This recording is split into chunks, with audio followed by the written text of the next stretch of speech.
আমাদের ভাই ও বন্ধুগণ এখানে উপস্থিত হয়েছে, তাদেরকে ধন্যবাদ, এবং আমাদের সহযোদ্ধা যারা এখানে আমাদের এই আত্মপ্রকাশ অনুষ্ঠানে উপস্থিত থেকেছে তাদেরকেও আন্তরিকভাবে ধন্যবাদ বা কৃতজ্ঞতা জ্ঞাপন করছি। বন্ধুদের রক্ত, চোখ আর সাহসী লেখা একটা ইতিহাস। তাই বৈষম্য বিরোধী ছাত্র আন্দোলন কেবল একটি সংগঠনের নাম নয়, এটি আমাদের প্রয়োজন, বিবেকের দাবি এবং ভবিষ্যতের প্রস্তুতি।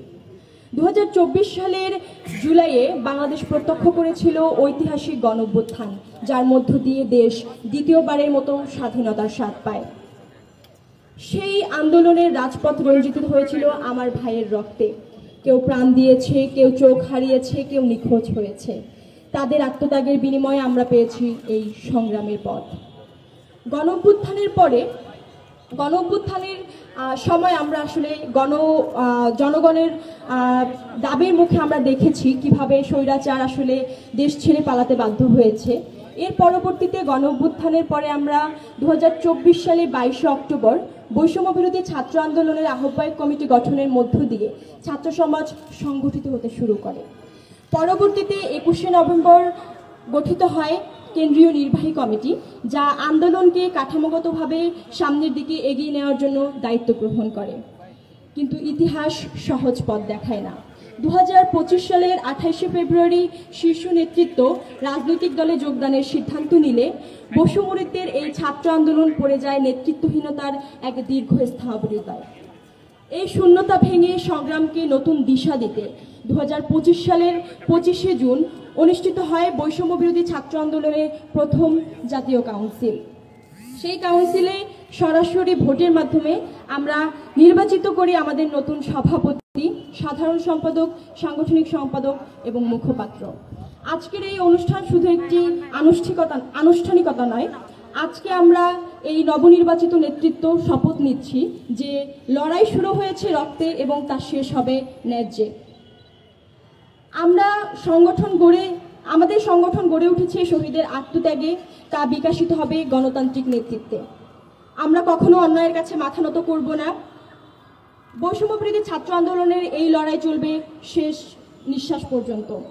আমাদের আজ আত্মপ্রকাশ, আগামীকাল আমাদের গণপ্রতিরোধের প্রথম ধাপ। এই পর্যায়ে আমাদের বৈষম্য বিরোধী ছাত্র আন্দোলনের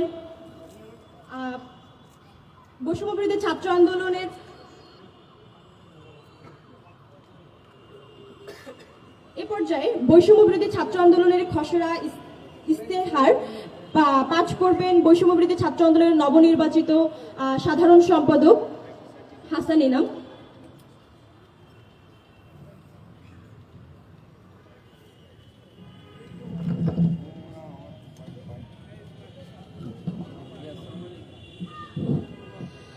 আমাদের এখানে নবনির্বাচিত কমিটির আসলে আমরা আজকে আনুষ্ঠানিকভাবে শপথ গ্রহণ করছি এবং আমাদের রূপরেখা কার্যক্রম এর খসড়া ইস্তেহার পাঠ করছি। এখানে আমাদের মঞ্চে উপস্থিত আছেন নবনির্বাচিত কমিটির সম্মানিত সভাপতি রিফাত রশিদ, সম্মানিত সাধারণ সম্পাদক হাসান ইনাম এবং নবনির্বাচিত কমিটির সাংগঠনিক সম্পাদক মইনুল ইসলাম, এবং আরও আছে আমি নবনির্বাচিত কমিটির মুখপাত্র সিনথিয়া জাহিন আয়েশা, এবং সাথে আছে সিনিয়র যুগ্ম সহসভাপতি MS মঞ্জু, এবং আরও আছেন সিনিয়র যুগ্ম সাধারণ সম্পাদক মাশরাফি সরকার। অনেক ধন্যবাদ। Immigration to Canada. We provide the best quality service and solution for Canada immigration. Please visit our website and contact for details.